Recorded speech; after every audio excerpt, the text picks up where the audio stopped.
Hello, hello, hello. Greetings, beautiful souls. Welcome to my channel. I am Alicia Barney Matahari.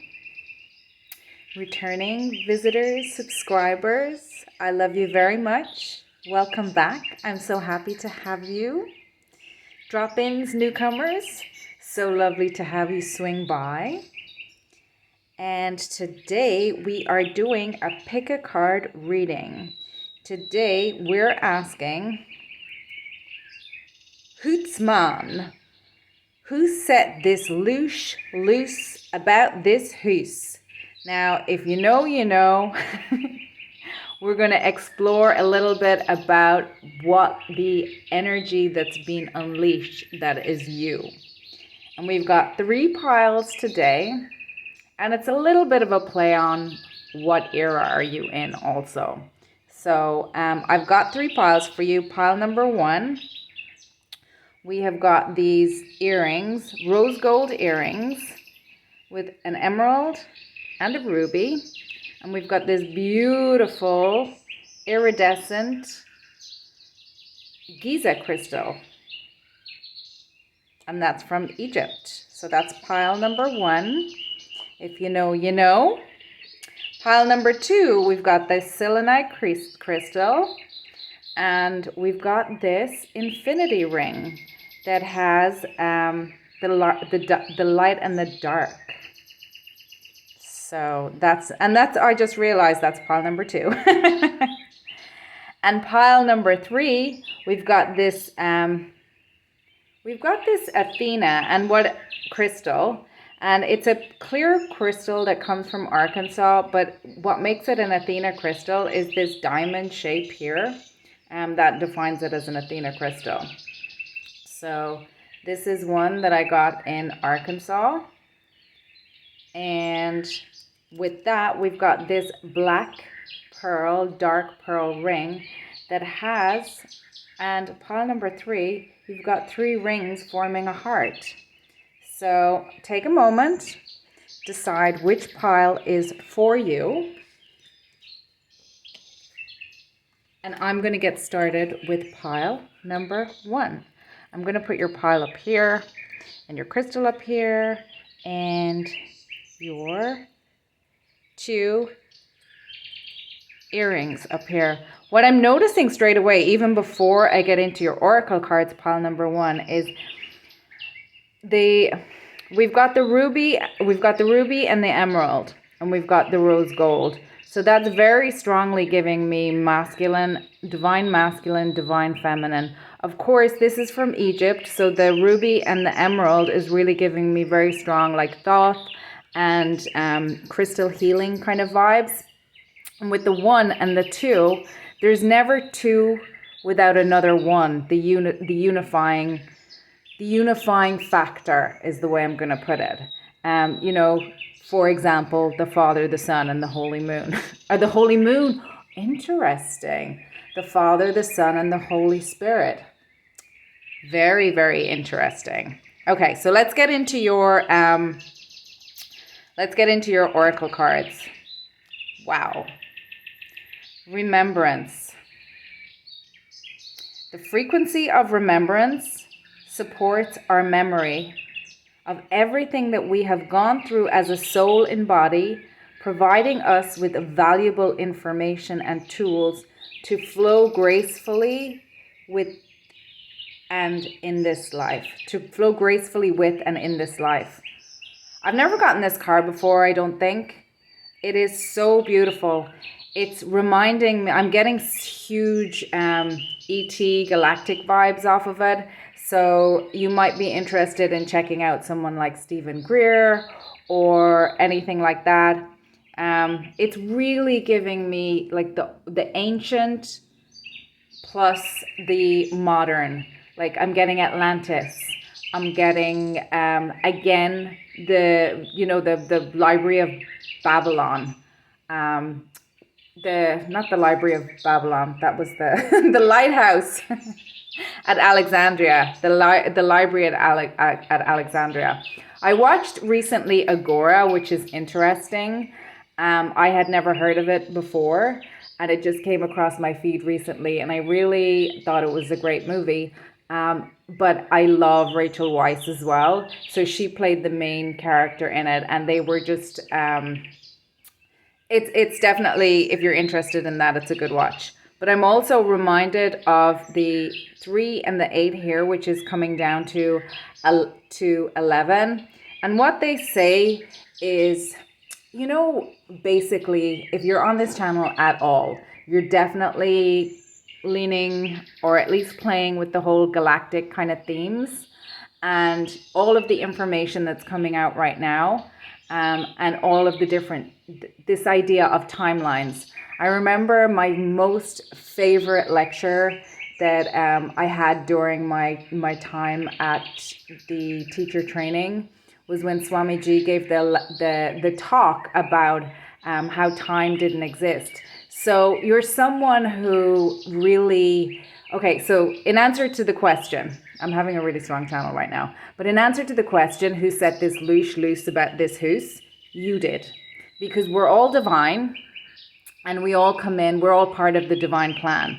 You're really getting into an understanding of that there is no such thing as time, that everything exists right now, all the time. There is no time. It's just, time is like this human concept that we've made up so our brains can help kind of understand it. And that's the super, super, super, super simplified version of it. I'm also getting from this, you know, obviously a serious amount of like throat chakra, third eye chakra, crown chakra for you. So I feel like you've had a lot of enlightening, awakening. I'm also seeing the feather. It's reminding me of the feather of Mayat, which again is bringing me back to Egypt. I'm seeing the movie Stargate as well. So that was, you know, he started off in the beginning of that. And that movie's, I think, was late 90s. So you're really, I'm hearing, I knew it was real. I knew it was real. So I'm just going to leave it at that there. That's what I'm getting from this card specifically for you, pile number 1. So steampunk, the ancient and the new. I'm getting strong dune vibes. I'm getting outer space, but I'm also getting very earthly, mechanical, and modern technology. And remember in Dune, they also had that that weapon that was a manipulation of sound. And what is sound? But I guess if you're anything like me, you might ask yourself questions like that. You know, what is sound anyway? If everything breaks down to light, if everything comes from light, if everything comes from source, then what is sound? Well, then sound is kind of really unseen, dense light. But anyway, that's sometimes how my brain goes. Bat medicine 42. Wow. So that is also reminding me of the Hitchhiker's Guide to the Galaxy. And the Hitchhiker's Guide to the Galaxy, in that he developed a machine. Again, we've got technology, we've got outer space. So you're my galactic shaman pile for reals. So you're probably a starseed. If not, you're very connected to other collectives beyond the beyond. If that doesn't resonate with you at all, I would suggest you either take a different pile, or you wait for a different reading, or you dive into it a little bit and find out if it does really resonate for you. In the Hitchhiker's Guide to the Galaxy, he built a huge big machine to ask what was the answer. What was the answer to the universe, or the answer to life? And the answer was 42. But then he needed to build an even bigger machine to ask, like, to find out what the question was. So that always makes me laugh. And you have the listener from the Dragon Oracle. Oh, so beautiful. And we've got the purples, we've got the whites on her tights. And that's interesting to me because that's giving me very witchy vibes. We've also got the dragon, obviously, because it's the Dragon Oracle. She's got wings, but they're blue and they're green. So I'm getting really strong intuition, themes of intuition, like dreams, the depth, emotionality, truth. Blue is the color of truth. And they say that we know, if everything exists all at once right now, we know everything. So what we're doing is we're remembering. And we have that phrase that water doesn't cleanse, it remembers. So cleansing, like we talk a lot of in the spiritual community. You can see I'm doing my fingers in quotes, because you can't not be in a spiritual community. It's like how you approach that, if you ask me. So your basic existence means that you're spiritual, and this spirituality and science coming together is just so amazingly beautiful. And Einstein, I remember some quote of his saying that when the more he found out about science, the more he believed in God, which was interesting. And I also knew somebody who used to say, you know, if God doesn't resonate with you, if you're not religious, if you don't see it like that, you can refer it to source, you can refer it to spirit, you can refer it to life, whatever works for you, for that force that, you know, we are part of, that is some version of energy manifest that has awareness and has free will. But I'm going to leave it there for a second. So we've got witchy, we've got galactic, and with the bat as well. The bat is interesting because the bat has this, bat medicine is all about, it's actually real, it's so cool. It's actually really about bat medicine and the shamanic, I guess, lore, tradition. And when I say lore, I mean the stuff that's been written down. You need to decide for yourself if it's real or not, or if it's something that resonates with you. But we have all these dimensionalities where there's all this talk about Earth moving from the third dimension to the fifth dimension. That kind of thing. So you probably are very interested in all those esoteric kind of themes. Well, you're on a tarot channel. So, but bat medicine, it refers to that shamanic ego death.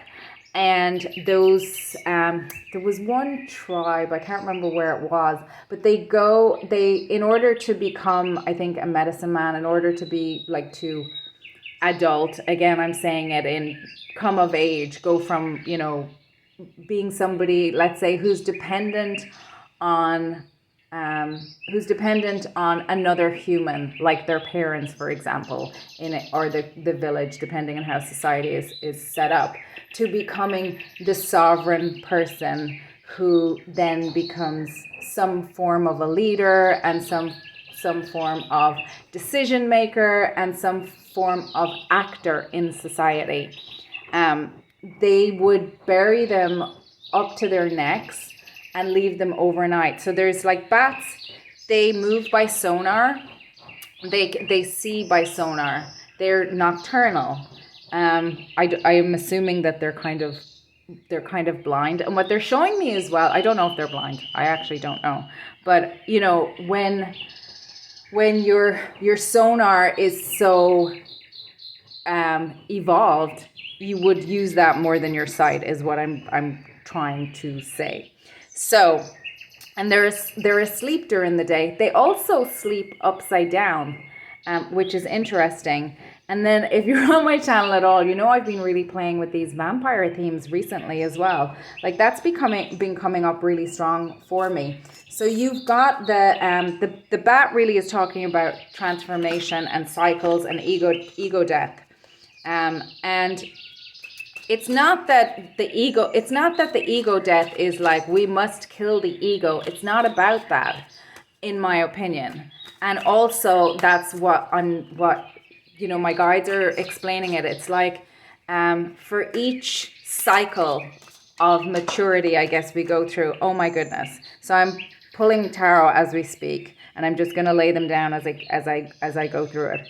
So each ego, each cycle that we go through has what, like an ego associated with it, with that kind of, so it's kind of giving me like a manifestation of attachment.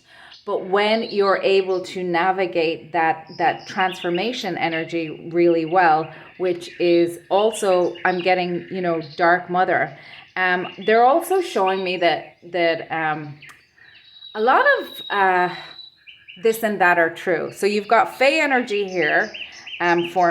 You've got some Fey energy here with the dragons, and people would say phrases like, "Oh, they're way off with the fairies." And there was a thing recently where Joe Rogan was being slagged off, I think by, oh yeah, it was the woman on The View with the red hair.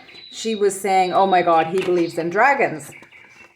And he posted something like funny in response. So I'm getting a lot of playfulness, and a lot of like, I do believe in magic, but also that whole idea of ascension is not really superiority. It's elevation is not I'm better than you. It's expansion. It's an understanding of more. It's like now my brain has grown. So, a 4-year-old is learning how to add 2 and 2 together. But by the time you get to calculus, your brain is more developed and you're able to understand different things. However, a baby and a 4-year-old probably is able to commune on a heart level in a way that we lose as we get older. So and I've always noticed this in tarot as well. Let's say for the feminine elements, so the cups and the earth. As you start in the beginning, you start with the ace of cups and the ace of pentacles. And that's beautiful. That's potential. That's an offering. It's an opportunity. But then you go through this cycle that as you grow through it, it's like, oh my gosh, it gets harder. And then the 9 and 10. Like eight of pentacles, eight of cups is walking away from something, having to make a hard decision and walk away from something that you're really invested in. But eight of pentacles is working on something that you're really that you're putting your hard yards in. And then 9 of pentacles is that sovereignty and independence and having built something. And then the 10 of pentacles is the whole 9 yards. So as you go up through that, you have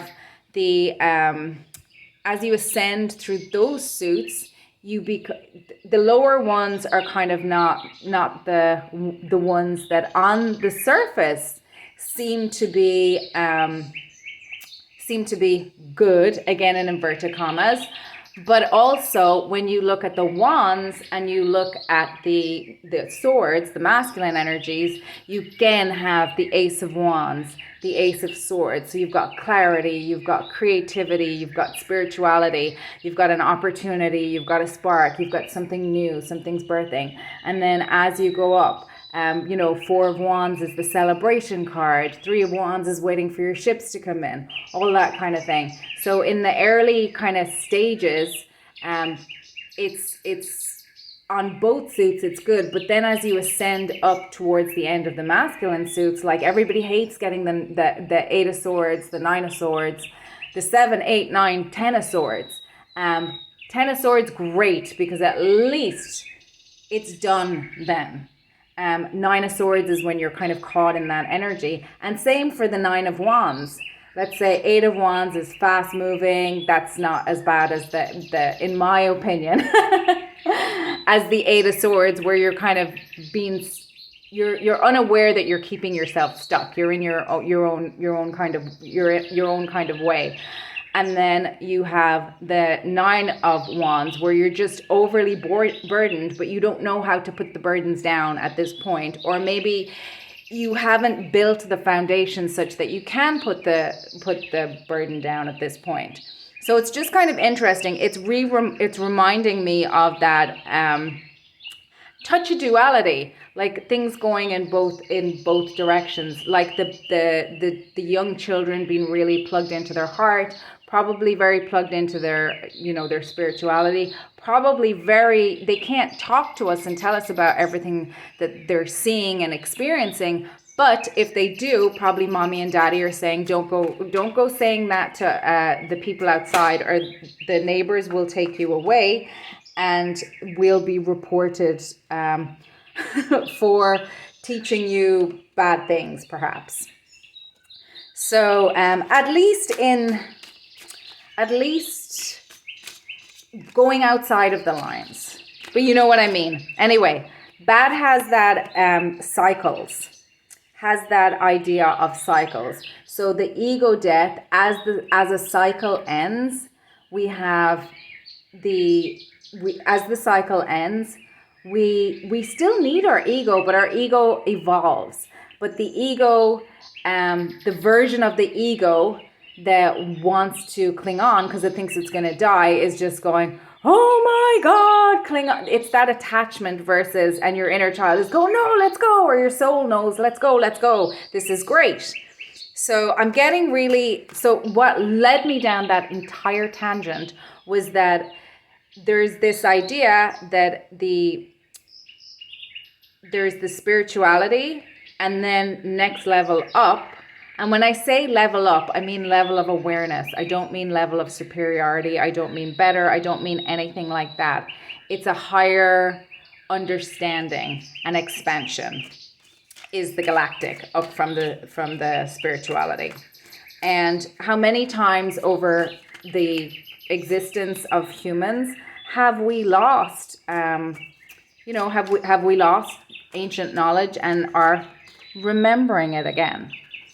So you probably, oh wow, you probably believe in Atlantis. Oh my goodness. Okay. So I'm getting really strong confirmation for you here. So this is the, okay, let's start with the universe. That's your first card on deck. And then you've got the 5 of Swords. And the 5 of Swords is that, unwinnable, zero-sum game. There has to be a winner and a loser. So it's giving me that story of how, you came in, you understood that you were part of the universe, that the universe was part of you. And we all carry that in our soul. We all have access to that knowledge, but we get educated out of it. And then society teaches us that we must choose or we lose. It doesn't teach us that we can timeline jump. It doesn't teach us that we can manifest what we want. It doesn't teach us that magic is real. It doesn't teach us a lot of things that we knew, that our soul knows, that our body holds codes for. Again, we've got the galactic, and that death is only the beginning. So we again have that touch of like the Tibetan Book of the Dead, the Egyptian Book of the Dead. I think Swami Shivananda also wrote a version of that as well. And then you've got the Emperor, that we are the Emperor in our own lives. And Emperor is Aries energy. So that's the rudimentary sun. And Aries it's the first sign in the zodiac. So for each incarnation that we have here, I mean, we have this infinity that's basically being channeled through this tiny little incarnation of a human being. And there's a really strong theme of elevation is not superiority. Like higher does not mean better. And what they're showing me is the first line, you think you own the land you land on. The earth is just a dead thing you can claim. But I know every rock and tree and river has a life, has a spirit, has a name. So that's from Colors of the Wind in Pocahontas. And it's what I'm hearing is, what if you are in a planet what if you are like a planet in another dimension? What if you are all the things everywhere, but you just have the awareness of this, and your brain can only synthesize so much. And I'm seeing Krishna on the chariot with Arjuna, and Arjuna is saying like, show me who you are, let me see you. And Krishna is like, if I showed you who I are, paraphrasing, if I show you who I am, it would break your brain. You wouldn't be able to take it. It would be so overwhelming for your human incarnation. And just, we're back to that duality. We have our human incarnation, we start as a baby, we grow up, we lose a lot of our wisdom, and then we remember it again as we lose the projections of society, of our parents, of our school teachers, of our peer groups. And there's that paradoxical theme again, that expansion, actually the way to expand is to go within, to go into the hermit, to go beyond your comfort zone. I love this Four of Cups here. And it's, we as humans think, well, we've got opposable thumbs. I'm seeing that, in the Friends episode where Phoebe's like, evolution, I don't buy it. And Ross is like, we have opposable thumbs. How can you not believe it? And it's just like, they were both right, depending on the perspective. It's so interesting. So interesting. Then we've got the Five of Pentacles. And this is this monkey, and it's like scientific experimentation. And that's when we're kind of imposing, the way it's coming across to me in this is like we have this, what I was trying to say is we have this idea, because we are the humans, we are the apex of the animal kingdom, or so we think with our eyes, our human eyes that we can see. Ooh, and what they're showing me is, when you put on, they're showing me to illustrate that everything, the way they're showing it to me is like layers. So we have spirituality, for example, and that's a framework. And then we have galactic, that's a framework.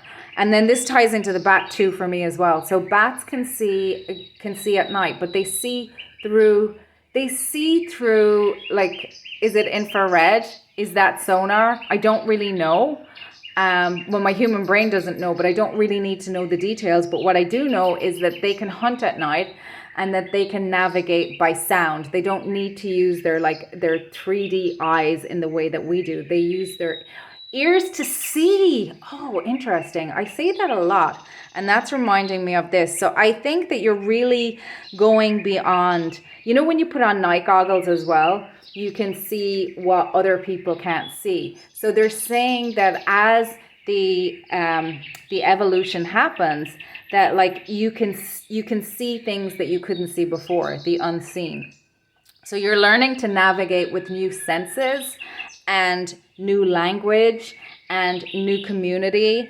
And if you, as you go into the galactic, you become more aware of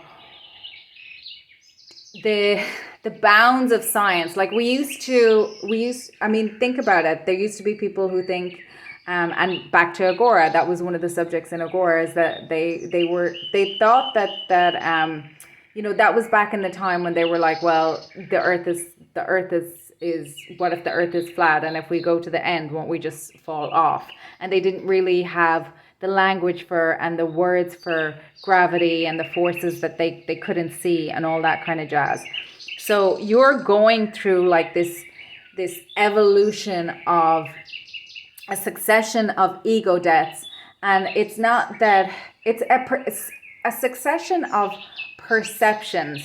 But what I'm being shown is that for you, with the 3 and the 8, the 11 and the 42, you're really being opened up to, activated to galactic understandings that were not activated before. And that is something that you might want to look at. And also with this 5 of Pentacles, we have this idea as humans that, yeah, we're more advanced than animals. And again, we're back to that idea that like a higher dimension doesn't necessarily mean superiority or better. It's just Like, what if this monkey who we have encased and are doing experiments on, what if that monkey has an incarnation where they are a planet in another dimension and it's happening right now, but we in our human brains are too attached to the ego of our human existence to even consider that as a possibility. Like, I remember growing up, I'm in my 40s now, but I remember growing up, and there was just like this idea that anyone who believed in aliens was a complete nut job. And I remember thinking, when I was really fascinated with the paranormal, and with I wanted to paint like hieroglyphs in my room, and I was fascinated with Egypt at one stage. I learned not to talk about a lot of such stuff because people would try to talk me out of things, and they did very successfully a lot. But also there's certain things that I just kept for myself. I guess I learned in some ways to keep my own counsel a bit when I was younger. I don't know why that's coming through, but I remember thinking that, like, okay, so I grew up in Ireland, we're in Catholic school, they're teaching us the catechism. They're saying that God, the Catholic version of God, is this omnipresent, omniscient, omni something else. I can't remember the third omni. But I was like, in my head, or not in my head, but somewhere when I was watching things about, aliens and things like that, I was thinking, like, it doesn't make any sense if we're like in a galaxy. And I must have been a bit older, when I was thinking about this.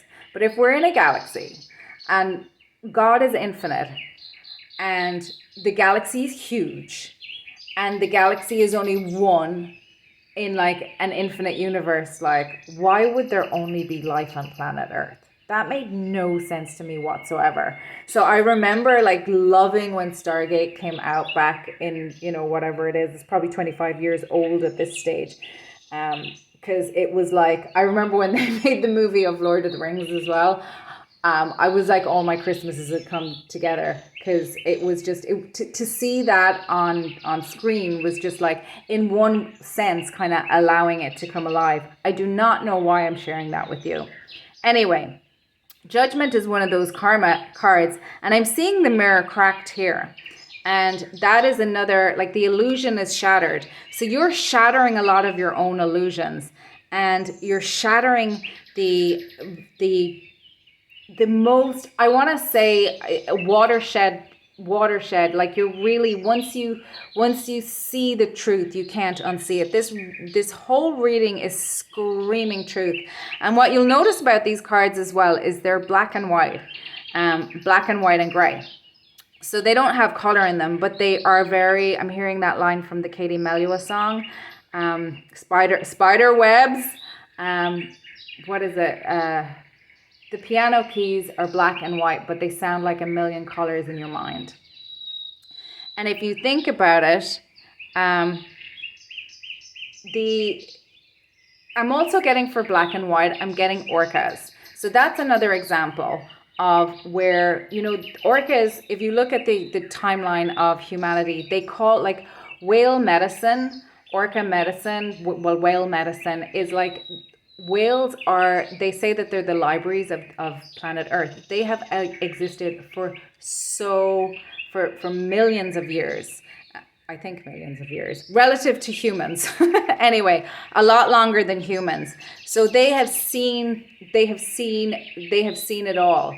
And then I'm being drawn to, like, I'm seeing trees out my window at this moment. The trees are all connected under, like, we see them as individual trees, but they're all connected underneath, through this gigantic root system, like one organism that covers the whole planet.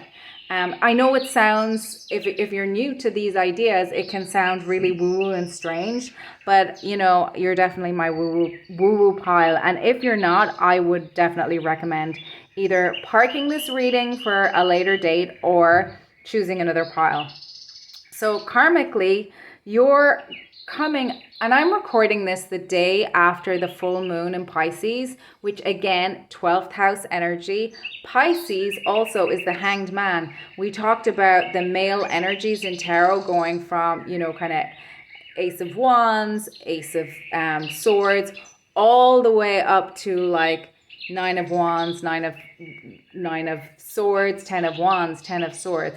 So you've put down burdens and worries and paradigms that you, like ways of thinking that you didn't quite understand. So think about, you have 11 is usually the justice, is it? Yeah, Lady Justice. So there's a balancing of the scales, and what I'm getting for you very much is there's a truth that you have remembered, that you're remembering, and this remembrance is not it's not a light bulb moment. It is the culmination of a process of living whatever cycle this last cycle has been. But after this, it's a threshold moment. You're never going back after this. Your life from now forward, how you navigate, how you think, how you show up, how you interact is different. It's just different. You are, we talked about lighthouse. Oh my God, you've got the star. We've got Aquarius energy. You might have been in a hermit phase. You might have you might have really had to go within and find that lighthouse within, so that you could emerge. You could emerge from the dark side of the moon into and I love this because there's flowers being lit by the moon. So what I was gonna say, and I'm sorry I'm tangenting all over the place, but I'm getting a lot of information all at once, and I have not figured out how. I have a day job, so I haven't got the time to edit a lot of stuff. So if you want to play this on really fast, I totally understand. I will get there, but it's just, you know, I've only got so many hours in the day. So you've got the moon, you've got the star, and you've got the Eight of Wands. So this transition is coming in. It seems like it's very fast, but it's not really, because it could have been lifetimes that you were pouring into this knowing, and you've broken through some karma. So we had the Justice. You came into balance with some sort of truth, of knowledge of who you are. I'm hearing, remember who you are. Remember who you are. And that I am is the most powerful 2 words that you will ever know, learn. I am, that you know I am. It's a full sentence. I am. And when you think about it, our very first projection that we get is our name. I am Alicia. We don't say my name is Alicia. We say I am Alicia. And that's another, I saw an interview with, I think it was Jim Carrey, and I just saw a snippet of it, and they were saying something to him like, oh, about this Jim Carrey guy. And he was saying, yeah, Jim Carrey, he's a great guy. And I am. So he's obviously been on spiritual journeys of his own, or galactic journeys, or goodness knows what. But he's different than he used to be, and he's had a lot of success. So he's been able to tap into parts of himself where he is able to manifest not only success, but also remembrance. And what I was going to say about the orcas specifically, we've got black and white. I'm coming back to the black and white. That Earth is a place of duality. It's the masculine and the feminine. And it's interesting to me that you've got the star and the moon, and not the sun and the moon. And it's interesting, but it's not. But if you think about it, all of the stars that we see in the sky, like they've all been suns. The sun is a star. They're all they've all exploded, but by the time we can see them from the earthly plane, it's like how many years later? I'm hearing the speed of light, and we're back to that. What is sound? It is condensed light. So it's interesting. There's a lot going on. I feel like you're probably having a lot of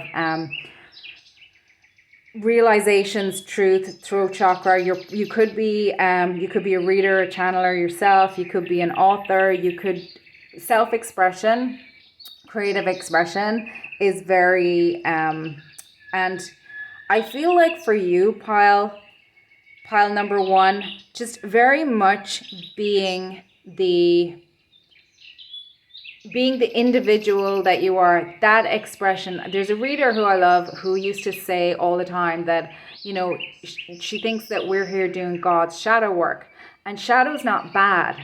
Shadow is just unknown, unconscious, unseen, blind spots, things that are kind of beneath the surface. And if you think back to that phrase, I am, we are all part of the divine. Of course, it's that life is that process of inquiry. And someone very close to me used to say, or someone that used to be very close to me used to say, oh, people don't change. And, of course people change. You cannot stay stagnant. What is true is that either you're spiraling up or you're spiraling down.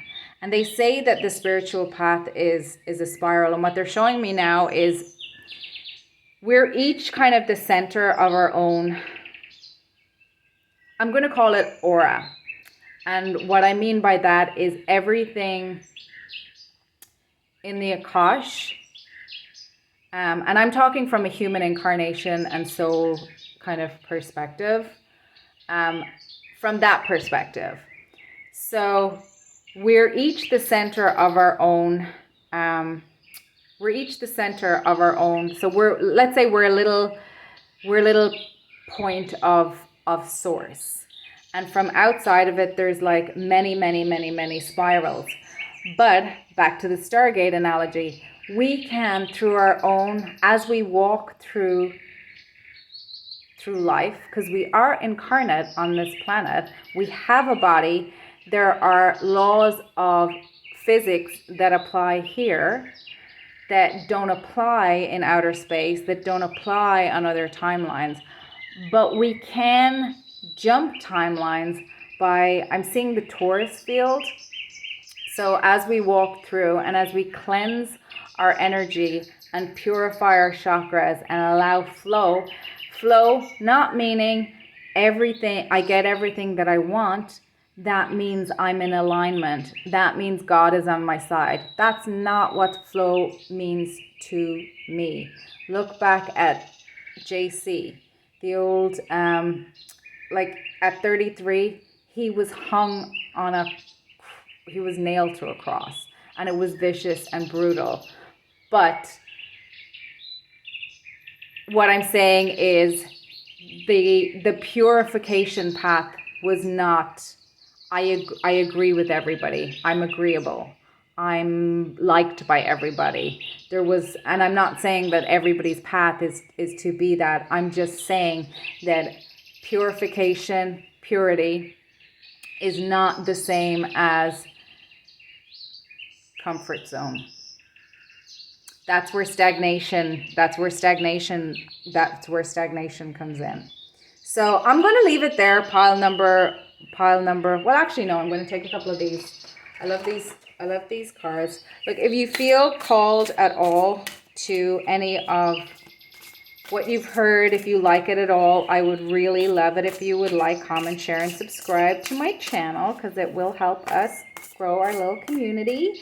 And I am so grateful for everyone who has stopped by. And let's pull a couple of, this is the Lemurian Star Child art deck. Cosmic Self. Beautiful. So I'm very strongly getting the gold. And gold is a very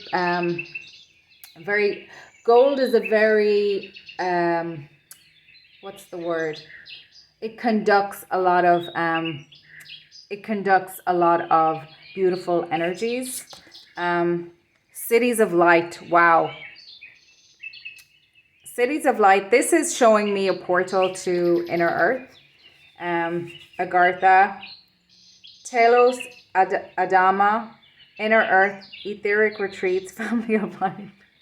Oh my God, they're just, I don't know if it's true, but it popped up on my internet earlier on that today is Star Trek Day, and I'm hearing that song from years and years and years ago, Star Trekking across the universe. Always going forward because we can't find reverse. It's so silly, but it's funny. Opening the heart. So I'm really getting with this pile, as above, so below, right to love, be loved, heart, healing. This idea that, you know, going within really opens up everything. Going hermit mode, which I feel like you've done already, because you're at this stage, and from this perspective, from this vantage point, you're opening up to a whole new world. Sorry. Oh my gosh. And that's also reminding me, oh, we have the Om here as well. That's also reminding me that the Om, so you've got the gold, the purple, and the green, which is really the spirituality meets the galactic. I just absolutely love that. I absolutely love that for you.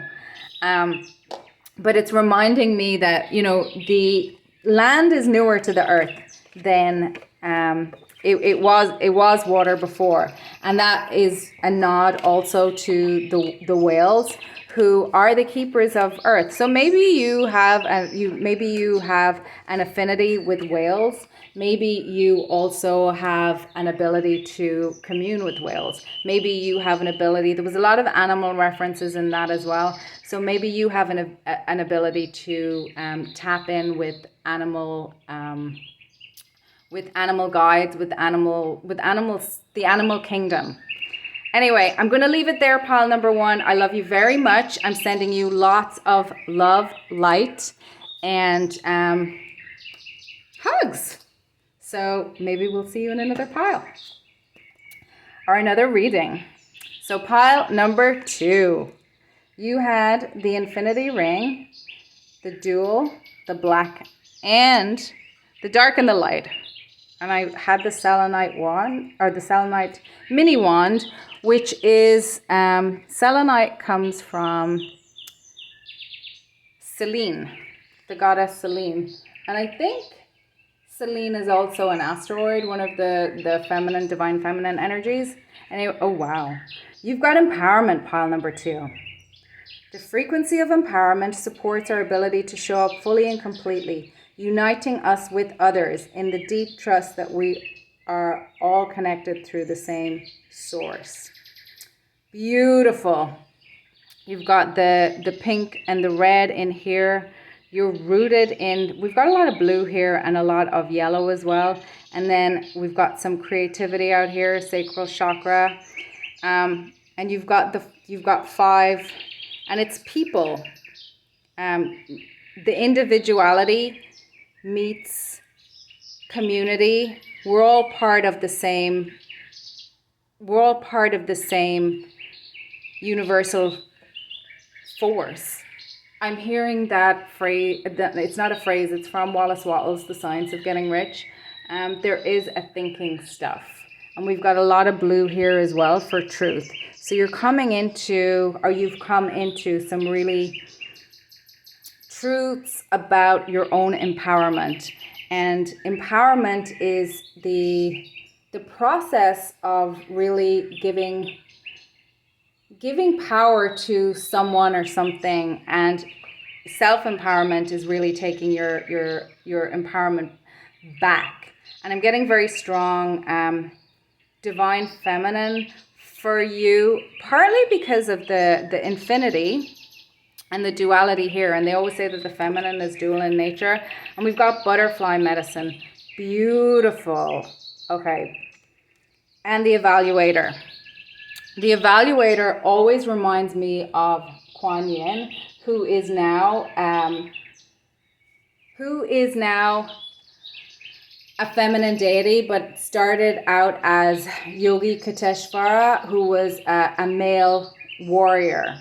So there's that real nod to the shadow and the light, the individual and the community, and transformation with the butterfly. The evaluator, this is about why it reminds me of Kuan Yin, because Kuan Yin there's a divination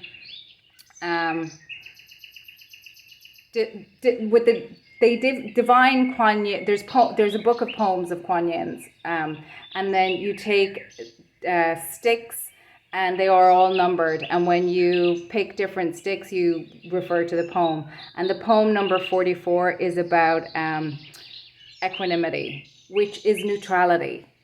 And we live in a society right now where the feminine and the masculine are quite split. And there's a lot of talk in, I don't want to get too political, but there's a lot of talk about, roles and things like that. But anyone who is probably into tarot and on this kind of, involved in this kind of conversation is understanding that we both need our masculine energies and our feminine energies, and understands the chakra and understands what these systems mean, and they understand that, or at least intellectually are being opened up to the ideas that, the sacral chakra, which we talked about here, is the water chakra, and that's where we hold our emotions. And when you don't know how to regulate your own emotions, because we're talking about, there's a lot of conversation at the moment in getting a lot of airtime about the N-word, narcissism. And I guess that has always existed before, but narcissism is really, when people don't do they're not able to emotionally regulate themselves, and they project all over the people around them. And often they have either resources or they are attached to people with resources, and they either lead from the bottom or lead through helplessness, that victim, rescuer, persecutor triangle. So it's basically people being involved in the codependent and not being sovereign cycle.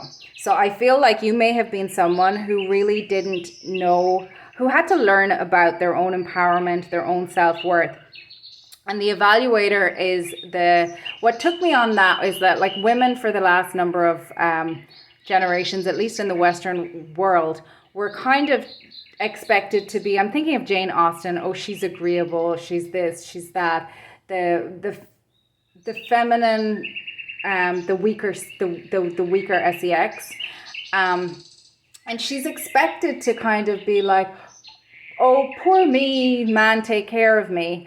And that is true on some level, that a woman physically can be more vulnerable than a man, but that's not the whole conversation.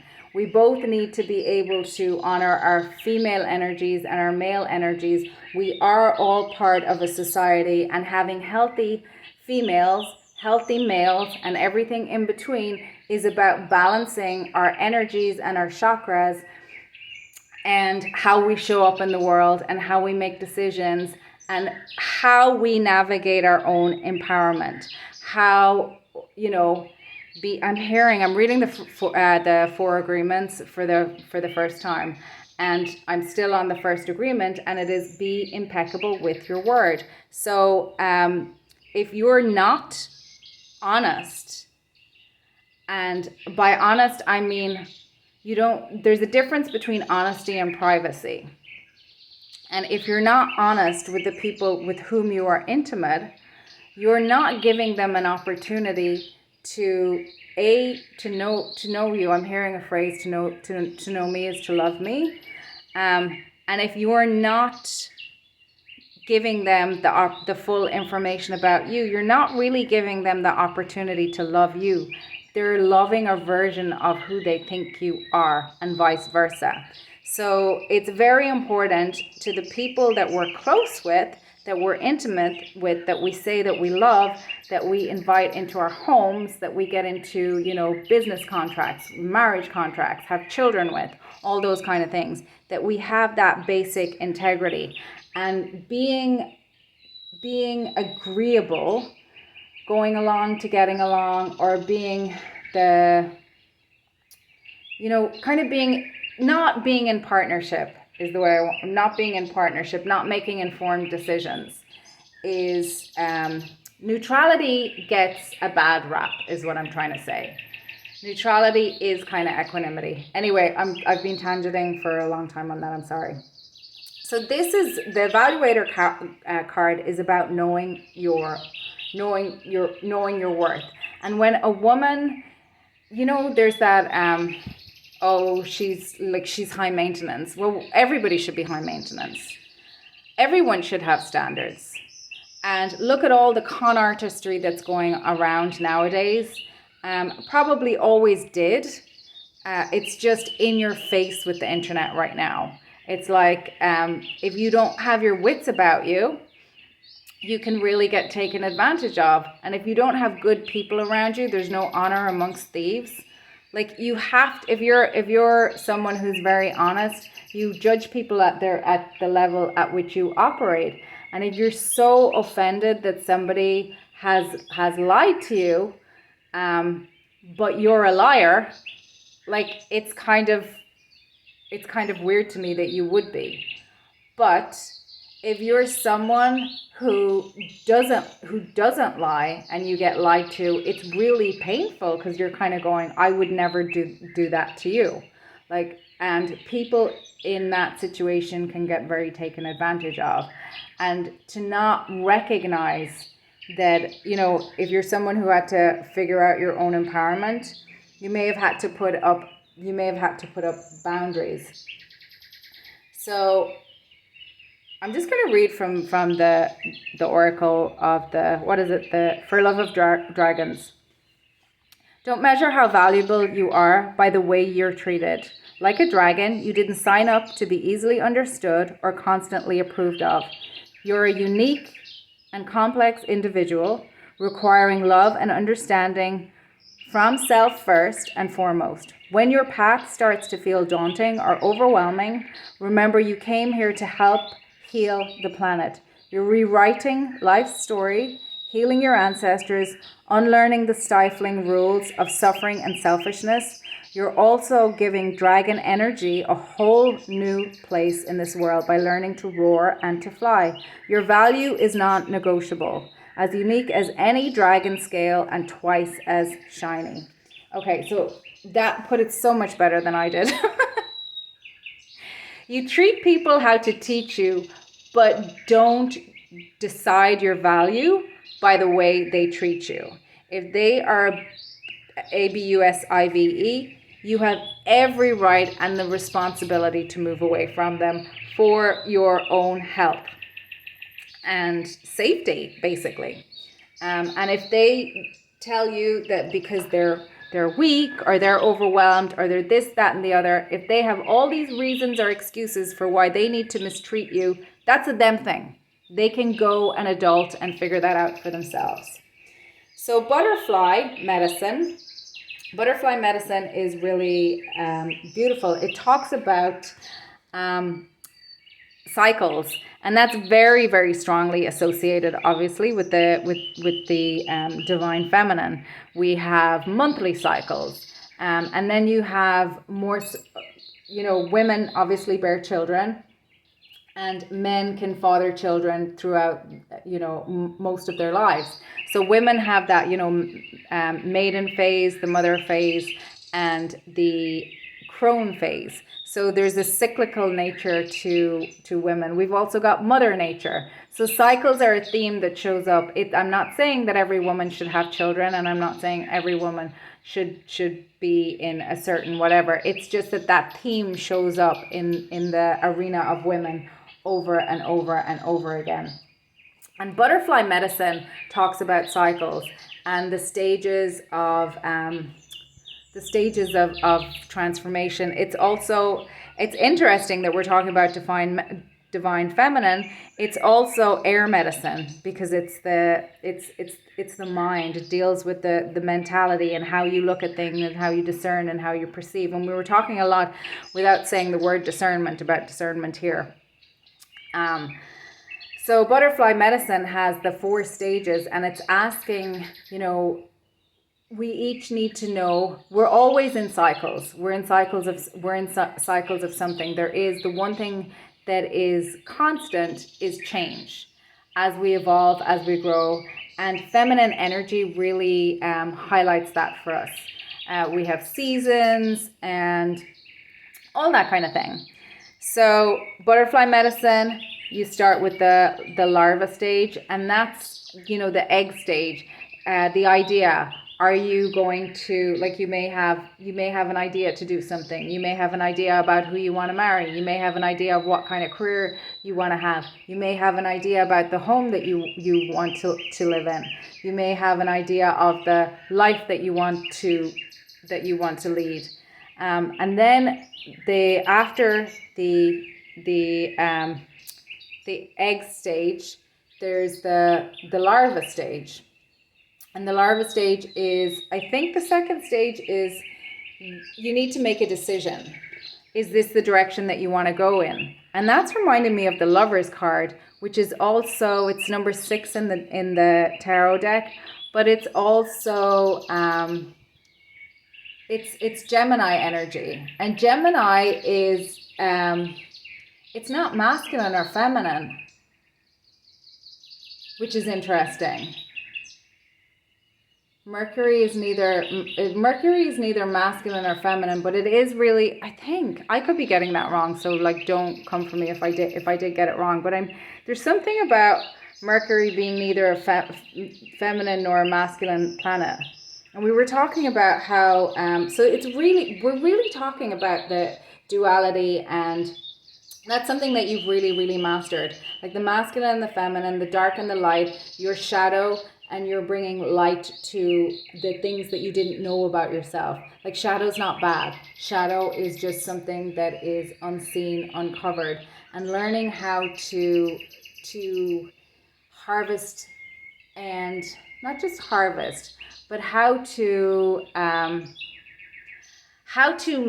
lead yourself, how to empower yourself with the higher vibrational aspects of that which is in your arsenal, I want to say. And your arsenal is everything from your loosh. So who set this loose about this house? You did. You're the divine feminine. Someone who learns how to make a decision, who knows who they are, someone who makes decisions that are in alignment with their own safety, with their own sovereignty, with their own creativity, with their own self-expression. Such beautiful energy. I'm just going to look at the next stage of the butterfly is when it's in the cocoon. So that's when the butterfly literally is breaking down, or the caterpillar is literally breaking down and dissolving inside the cocoon, and that's when you're building. That's when you're lifing, I want to say. So we don't go from like, oh yeah, I think I want to do this. And again, Jim Carrey came up before. Jim Carrey was like, yeah, you don't manifest by coming up with an idea and then going sitting on the sofa and eating a sandwich. Like, no, you have to sow the seeds. You have to become the person. You have to match the vibration. You have to match the frequency of the person, not just in your thought process, in your mental processes, but also the steps that you take in the world and the decisions that you make in the world. And of course, Kuan Yin is also the great compassionate. She's the, I was going to say the queen of compassion, but she's the goddess of compassion. And then finally, you have the stage of emergence, where the butterfly emerges, and the butterfly is the result of the 3 stages, and then you're just in your being energy, which we're back to this theme of that's what feminine energy is. So it's really the dance between the masculine and the feminine, the integration, the knowing when to have boundaries, the knowing when to take action, the knowing when to sit and, you know, kind of let yourself bake and marinate, all those kind of things. So really, really beautiful. So you have very strong, you set this loose about this Hoose yourself, and it's in your divine feminine energy. So at the moment I am recording this, yesterday was the eclipse, and the full moon in Pisces. And Pisces is interesting because it's the Fool, and it's upside down. Pisces rules the feet, but that's the direction that 5 of Wands, interesting. That's the direction that we enter the earth in, head first. I don't know why I'm called to share that, but I am. So we've got the 5 of Wands, 2 of Swords, Queen of Coins. So that is the Queen of Pentacles. 7 of Wands, 2 of Pentacles, 2 of Coins, 2 of Pentacles. The Empress, oh, beautiful. Ace of Swords, Knight of Wands, gorgeous, and 10 of Wands. Oh, interesting. So I'm getting very strongly that you could have been, you know, kind of let's say you might have grown up in a family that was very competitive, very combative. 5 of Wands is that energy. It's competition. It's like every man for himself. And I'm getting it strongly in that, you know, sometimes in some families, like they have these really subtle ways of like having everybody working against each other, especially if, you know, the parents, for example, or the caregivers, the head of the households, are in competition themselves. Then, you know, they say fish rots from the head. So that energy permeates down into the family, for example. And as a child, there's, you know, you have to go within. She's got her eyes closed and you have no other option. Like you are bound, in terms of like, you can't just be like, okay, peace out, you two, get it together, I'm out of here. Or maybe it's just, you know, you grew up in a single family home where there was our single parent home where, you know, the person who was the caregiver was so overwhelmed taking care of, you know, the survival things, didn't have a partner to help out, and didn't have the resources to show up for you in that way. Not making excuses for that, because that doesn't I'm not a parent, but it's not an excuse. The child didn't ask to be here. I have questions, not answers. Then you have the Queen of Coins. So that's giving me very much that you became independent, and you became kind of you were abundant young, and you were abundant in a way where people might have come at you. And see, the sun is in the background, and I'm hearing it's all right for them. It's all right for them. It's all right for them. Someone really close to me, or someone that used to be really close to me, used to say things like, it's okay for people like Princess Diana to be out there doing charity work, that kind of thing. And it was like, okay,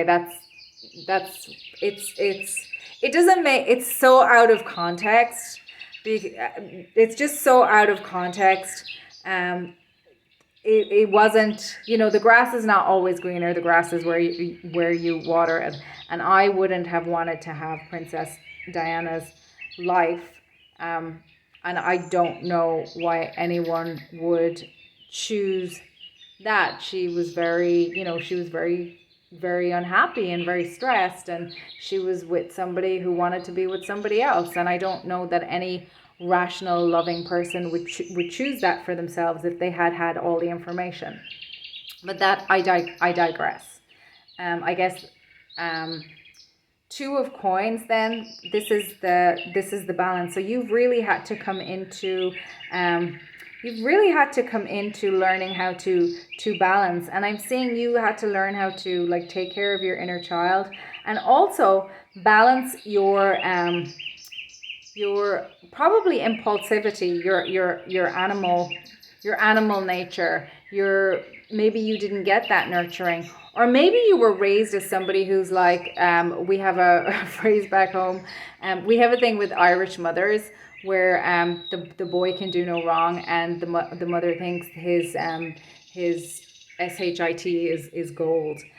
So maybe you grew up either as that person, and because you were so beloved, unearned, and when I mean unearned is what I mean is that like you got kudos for things that you didn't do, and when that happened, it took away from the people who did do. We're all worthy and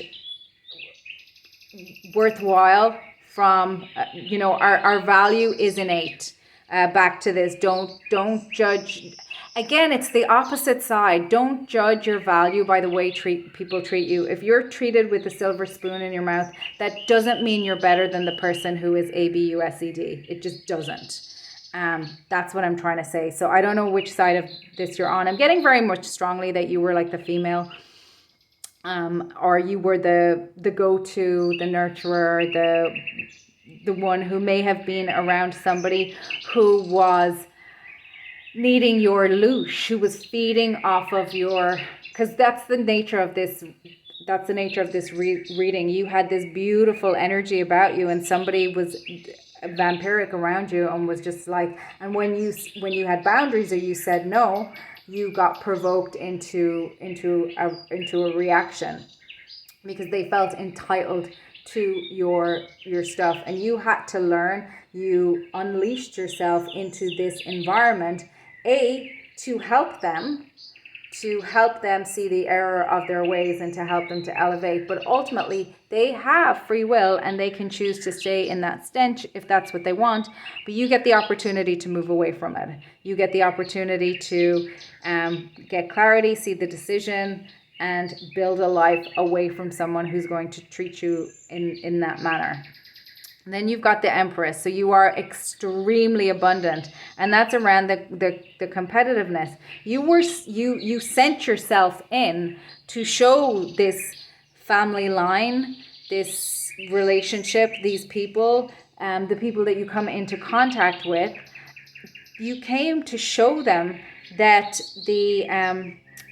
that they have access to this abundance too, but they need to. You're a leader by example. You're not a teacher. And they misunderstood it. They were like, well, you've got all that, so you do it for me. And how very dare you not. And then I'm seeing this karmic knot here behind the Eight of Swords.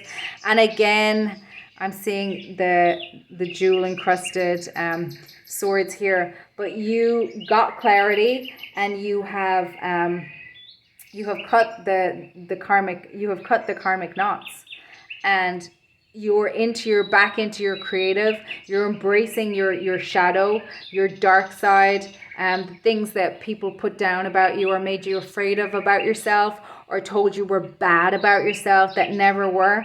And then you have allowed yourself. I love this Ten of Wands. It's so, so beautiful. You've got this tree that's just growing up through this skull, and it's reminding me of the Death card. You're just like, you know what? Not my circus, not my monkeys. I'm going to go ride around in my like crazy cape and save the people who want to be saved. And if you want to stay in your own delusion and pretend that it's my job to rescue you, peace out. I'm out of here.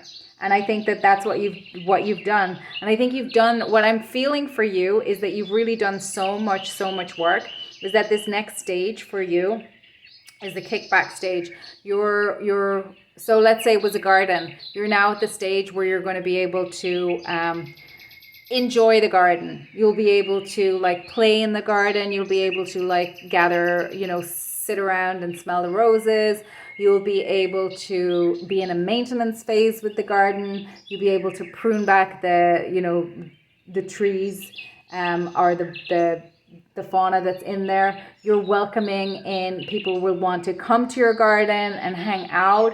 People and animals will come and they will be fed from your garden. Your garden is growing into beauty. It's just like, we've got a lot of creativity and Venusian energy now that you've moved away from giving your loosh, your power over to somebody else, and your heart, your emotions, your creativity, getting yourself getting yourself to be able to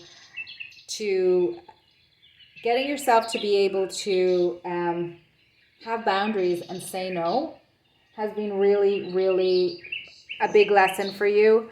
And I'm kind of surprised the Eight of Wands didn't come out, or the Eight of Swords did. Oh, excuse me. I'm kind of surprised the Eight of Cups or something like that didn't come out, because you've got a very loving, beautiful heart, pile number 2. And there are things and people that you would have probably walked away from, especially ending with the Ten of Wands. It's not quite the Ten of Swords, but there is that death energy, and the death is you just doing other people's work for them. You're just like, no, I mean, and we've got portals. So now you're jumping doorways into now, letting go of the warrior. Ah, honey, the battle is over, pile number 2. You can rest now. You're not carrying other people's burdens anymore. Arise, know and flow as the love you are, bliss. And one of the reasons I'm thinking that maybe you've had to leave people is because very often when people take advantage of you, and then you finally kind of have you started to go, no, I don't like that. The only people who will try to take advantage of you are people who know that they're, like, when you put in a boundary and you say, I don't like this, it doesn't feel good to me, and they're like, well, I'm entitled to your energy because you have it. People like that, it's very hard for them to admit that they have been cruel and that they have been wrong.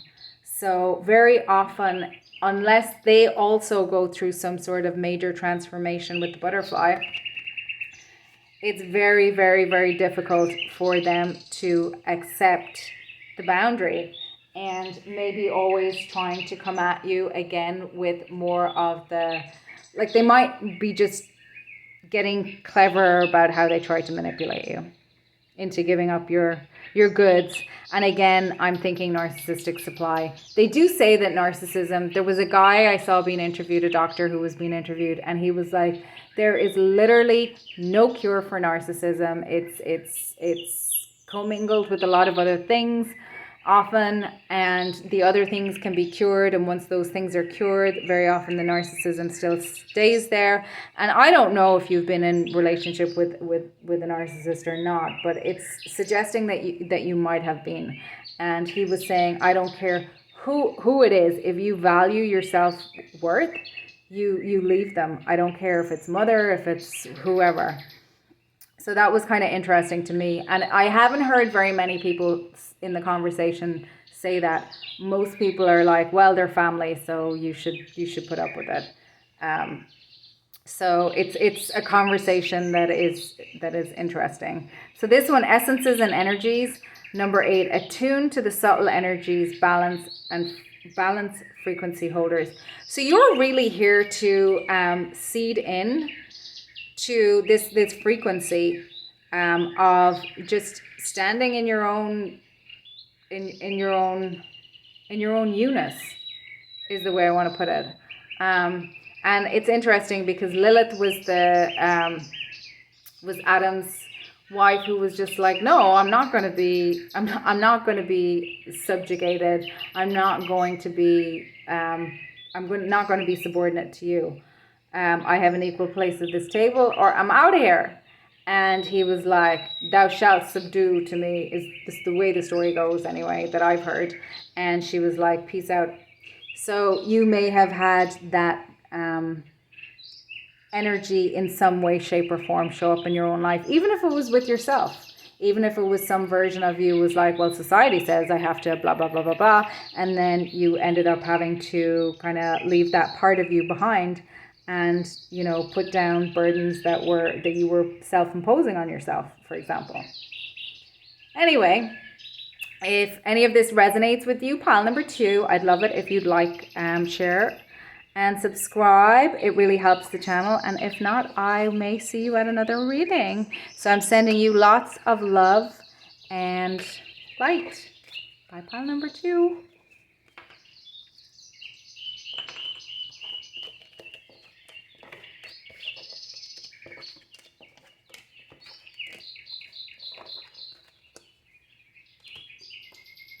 Pile number 3. You have this beautiful clear quartz crystal with the Athena, and this unique ring that's got the black pearl and the heart. So you have got, emergence. Gorgeous. The frequency of emergence invites us to approach our reality with a childlike attitude of innocence and wonderment, and to watch and celebrate the beauty that unfolds from that place. You've got a lot of purple, and at the very center you've got, I guess, source energy, crown chakra, and you've got it's reminding me of the flower of life very much. Purple is a very spiritual color. And then, of course, you have the creativity here. So it was talking about the frequency of emergence invites us to approach our reality with a childlike attitude of innocence. So that's with a purity, with not having preconceived notions, a beginner's mind. And so I'm really getting play for you. Play and creativity. I'm hearing that Einstein quote is, play is the highest form of research. Oh, and you have, yeah, okay. So you have a blank medicine card. So that basically means to me, when I get the blank, there's a certain amount of blanks that are in this deck, and therefore to fill out what does inspire me. But what I'm getting really strongly from this for you is that the page is still unwritten, that Natasha Bedingfield song. Really strongly that you're just coming into an emergence. You might be coming out of a dark night of the soul. You might be coming out of a hermit stage. You might be coming out of a karmic cycle where you are a soul cycle, where you have really experienced, kind of towers, and but you're doing it from a stage of, when we come into the world, we're babies. Thank you for stating the obvious. But we have that innocence as babies, and our life is still unmanifest. And I feel like you have destroyed and walked away from all of that, which was unhealthy, which was not in alignment with your desire to be creative, to be sovereign, to be emotionally regulated, to be in harmony with the truth, to be spiritual. So you are really at a stage where it's a blank page for you. You just get to, what do you want to paint? What do you want to manifest? You're the fool's journey, I guess. You're at the beginning of another cycle now. Here. You've got the playmate. That's crazy. You've got the playmate. So play is really, and you've got the orange here and you've got 3 butterflies, transformation. And butterflies also remind me of beauty. So you're at the stage where your work of art is you, basically. And emergence is really reminding me as well of the, you know, when you see the birds, I saw this, Dr. Joe Dispenza talking about this, but you know, when the birds fly in formation, that like you think that there's a leader, but it's like that they're all leaders and they're all followers at the same time. So you have this awareness of unity. You have this awareness of, I'm seeing Peter Pan actually. You know, in Neverland, when they're playing, it's like the Lost Boys. They have their own kind of society going on, and at that stage, like there's an appropriate stage where it's you're not following society. You're bringing that energy of, I'll decide for myself. I'm also hearing the terrible twos and hearing the word no. So you've learned how to say no, but you're doing it from a spiritual and emotionally sovereign place, from a pure and innocent place. So you're like this, not childish, but childlike, pure space, if that makes sense. So yesterday was the full moon in Pisces, and yesterday was also an eclipse, a lunar eclipse in Virgo. So you've got good routines.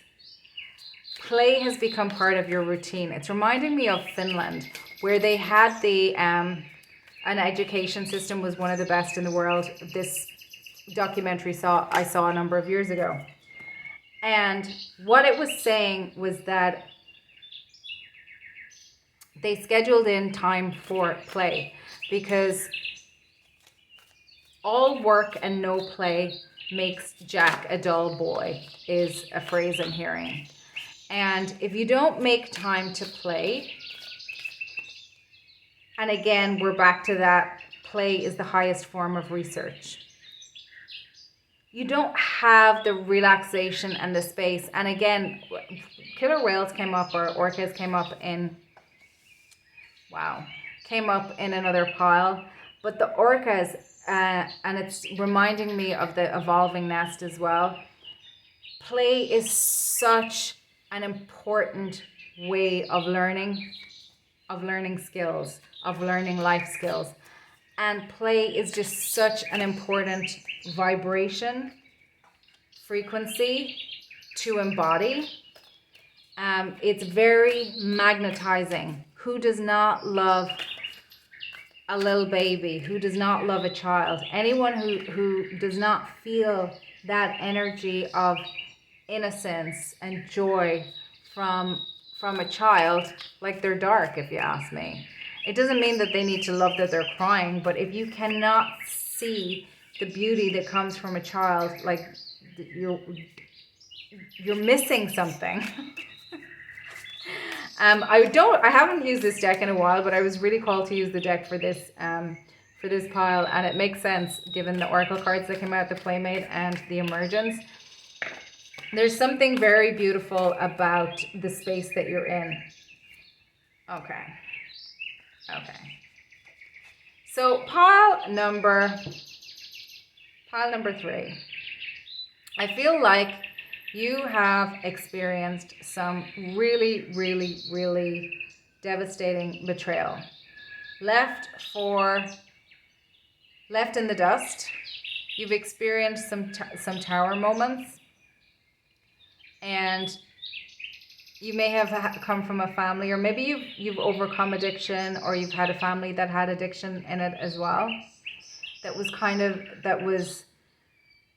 clouding things in how dynamics were operating. You're now coming into a stage where, again, the sun will come out tomorrow. Bet your bottom dollar that tomorrow there'll be sun.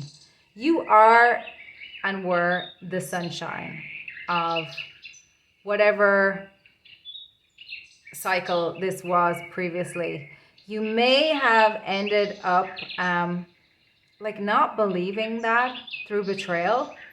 You may have ended up even turning to substances or shopping or bad habits to kind of just numb yourself from not reflected as to who you are, not being given the kudos, not being supported in having the options that you deserved. I'm really getting a lot of destiny swapping here, where you were kept in the dark and people ran off with your success. I'm hearing that Santigold song, Stole My Winter Palace. It's called Go. There may be some lyrics in that for you. But you've been through it. I can very much feel that. I'm hearing stolen innocence. And I'm hearing that song from Christina Aguilera as well. The Voice Within, where no one bothered to tell you about the pain that life brings or the reason why. I'm paraphrasing as well. Beautiful song. There might be some words for you. You have cleared out so much betrayal, toxicity, and crap that has been levied at you, that has been dumped upon you. People who were absolutely refusing to do their own work, and who were really, I'm getting a lot of gaslighting and confusion from the Seven of Cups, turning your opportunities into like a house of horrors, a house of mirrors. Like, it was like you grew up in a house of mirrors. You could have had an unwell parent, let's put it that way. And you know, if you're picking up what I'm putting down, and you may have had to walk away from that. You've been stabbed in the back, very, very much so, and somebody has killed the narrative of who you were. You've had to walk away from things. People have spread lies about you, defamed you, and done so willingly because they couldn't face their own demons. And still, even with all of this, you never gave up on yourself. And you're always willing to start over, no matter what. I'm kind of getting that this was a cycle that you went through a few times. Pile number 3. You might have had, with emergence, I'm getting that like maybe you were, I'm seeing the flying monkeys, so maybe you were around somebody who was narcissistic, and maybe you were lied to, but you were the power all along. You were the good luck charm. You were the if you look back, maybe you were always the person who was who they, you know, when parents fight over the child, like they both can want to spend time with the kid, but at the expense of the other parent, but really at the expense of the kid at the end of the day, because no child should be used as a weapon. Like parents who weaponize their kids against either each other or against the other parent, that kind of thing. You have that kind of dynamic in Mean Girls as well, where you know you have somebody in there who has the actual, I guess, the power, and somebody that people genuinely like and is good to be around. They kind of confuse them or whatever, who would never dream of behaving in that way until, you know, they do, because when you're around that behavior and you start absorbing it, you can I'm getting Medusa vibes actually. She was punished for, whatever stuff you got mixed up in. I'm not saying that you set out to do anything bad, or you were just grew up, you streets. I'm seeing Sin City, where you just didn't have a lot of options. I'm seeing, the mothers in some bad neighborhoods thinking that, like, there are only two options for my kids. If I don't have them at home with me and I have to work, like, they end up getting caught up in DRUGS and gangs and things like that. Like, when you grow up in a really toxic environment, you absorb some of that toxicity. And whether you acted that out or not, it still got on you. It still got in you. And I'm getting really strong Venusian vibes for you. And Venusian is about inwardly corrosive. So you may have been somebody who would never dream of doing that to somebody else, but you could have poured all of that, like, venom in on yourself, and then ended up realizing that you had betrayed your own heart, that you had betrayed your own self-worth, really, and that you were living in illusion, and that you were taken advantage of. And the people that you loved and cared about and protected, at the end of the day, they just threw you to the wolves, and want you to be chained up, and would rather you be chained up and angry and in addiction, so that you can't leave. But your advice is, you have overcome all of this nonsense. You set this loose about this Hoose. You came down. You've got the black and white. Think about pandas. Pandas are known for they have this good luck and prosperity, and we talked about you being a good luck charm. We've got the moon here, which is intuition, and dragonflies here, which is a sign of transformation. I feel like you were someone who just was quite lucky, and when I say lucky, I just mean that you were born with really good karmas. And you were beautiful and shining, and people liked your shine. I'm getting a lot of vampiric energy around you. People trying to feed off of your loosh, basically. And if you think about it, vampires, they cannot operate in the daytime. They have to be, well, in the lore, they have to operate by night because the sun burns them. You were the sun. You are the sun, and your beauty and your energy was burning to them. So they came at you, and they wanted to push you into. They wanted to take a bite out you and turn you into a vampire themselves. But at the same time, they also wanted to feed off of you. And they wanted to vilify you, but yet at the same time, they wanted whoever you were around was, like, delusional as hell and scorpionic, insofar as the scorpion and the toad. You were probably self-sacrificing for the right reasons, and they were self-sacrificing for selfish reasons. So we've a lot of mirroring going on here, but for different kind of reasons. And you were in the position, which is why I think that you incarnated into a family where there was, like, some serious delulu going on. Those families who might look traditional on the outside, might have or might even look very successful, but are not, they're not good places to be. And I was, that movie The Factory with Sienna Miller, like Andy Warhol's place.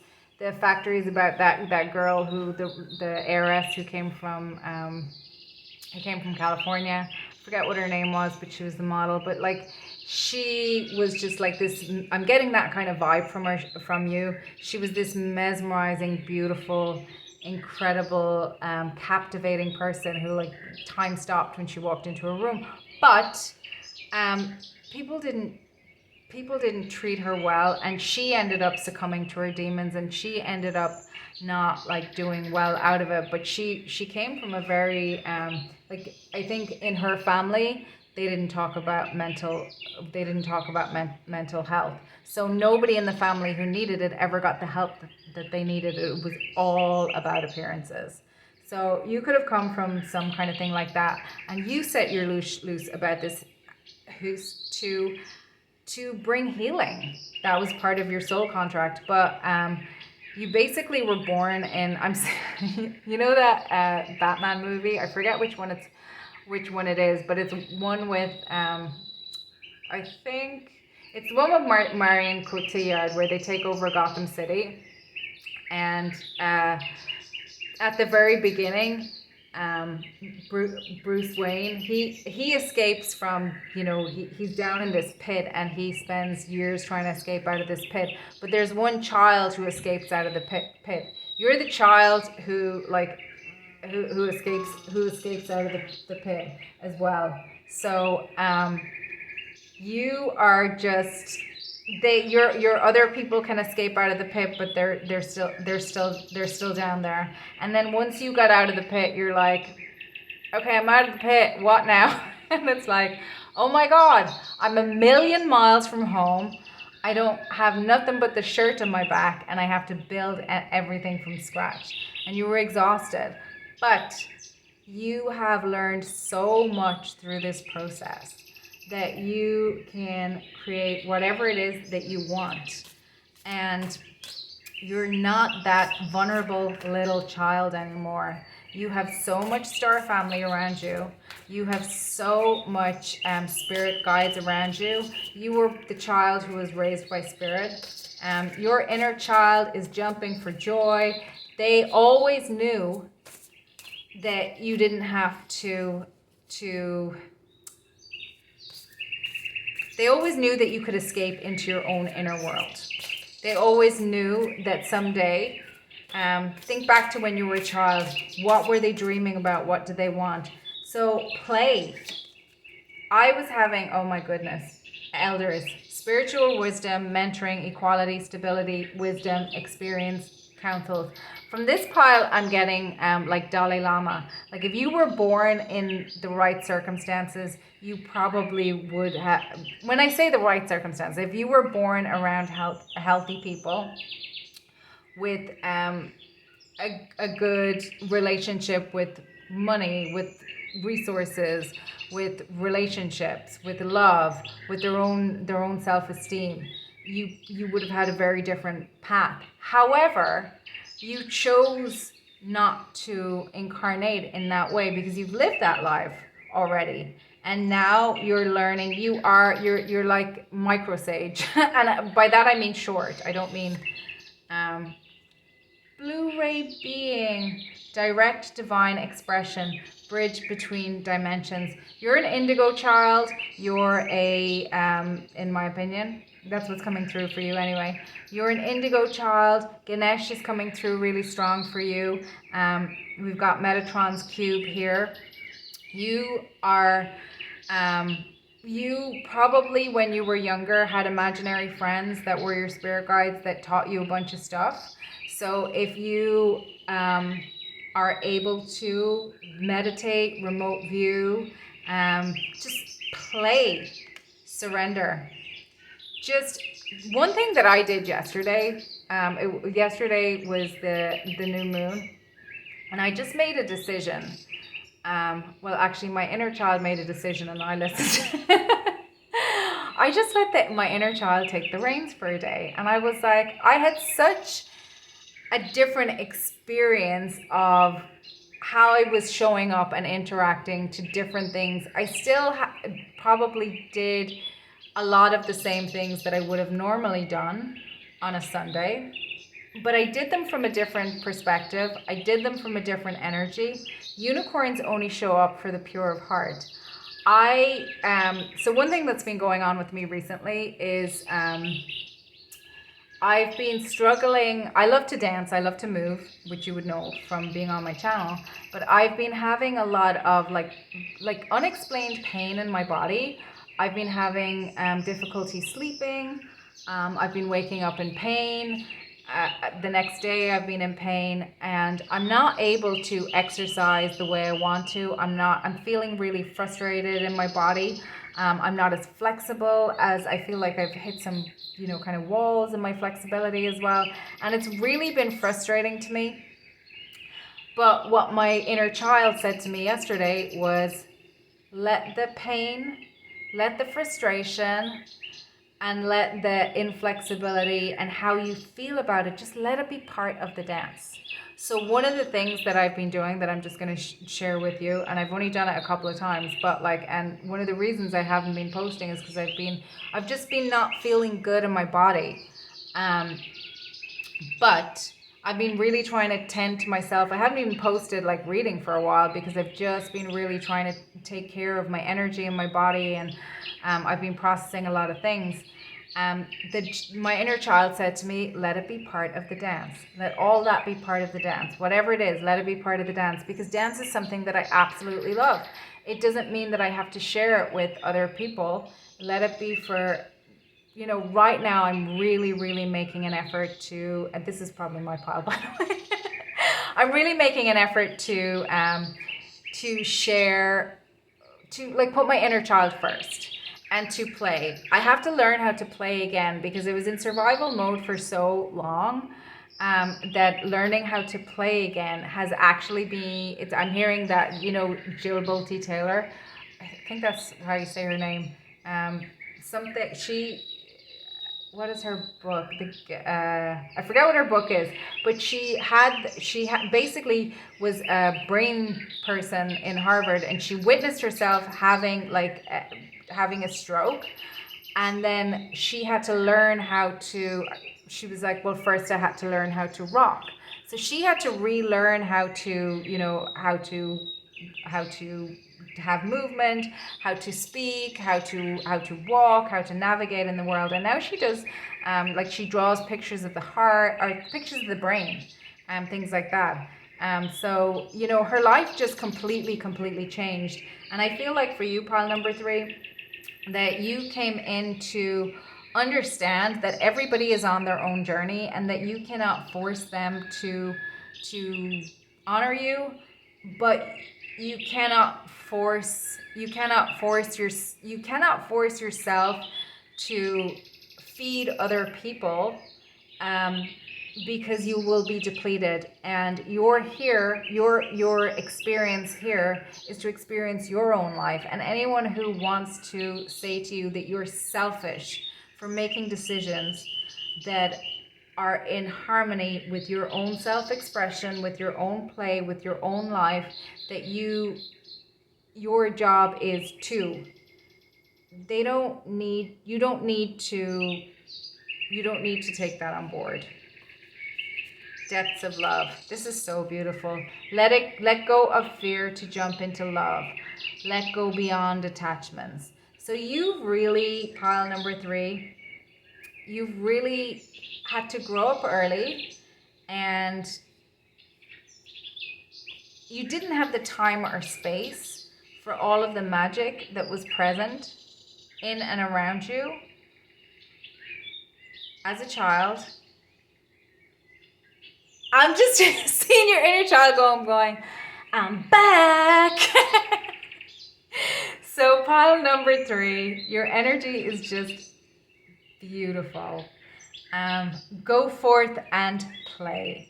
Have fun. Whatever tickles your inner child, I would encourage you and invite you to spend more time and scheduling that into, I'm hearing that never in a month of Sundays. Well, what if every day was a month of Sundays? What if you took, kind of 10 minutes every day and you let your inner child be the boss, and, kind of build it up from there.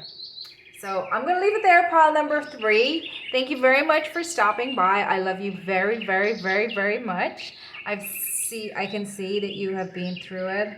I can also see that either that you're out of it, that you are now at the stage like, okay, you've been in so much cray for so long that you literally have to learn how to play again. And it's easier than you think. Your inner child is saying, maybe you want to tap into the Fey realms. Maybe you want to tap into Ganesha. Maybe you just want to, like shut your eyes and do things that you wouldn't do things in a different way. Like, you know, do things in a different order, or just switch things up. Take a class, but for the fun of it, not for the outcome, or not to meet people, not to find a person, to do it just because, to go splash in a puddle, go walk in the rain, go swim in the rain, whatever it is that you love to do. Paint a picture blindfolded. Paint it with your heart, you know, something like that. Anyway, I love you and I wish you all the best, my friends. So take care, and until next time.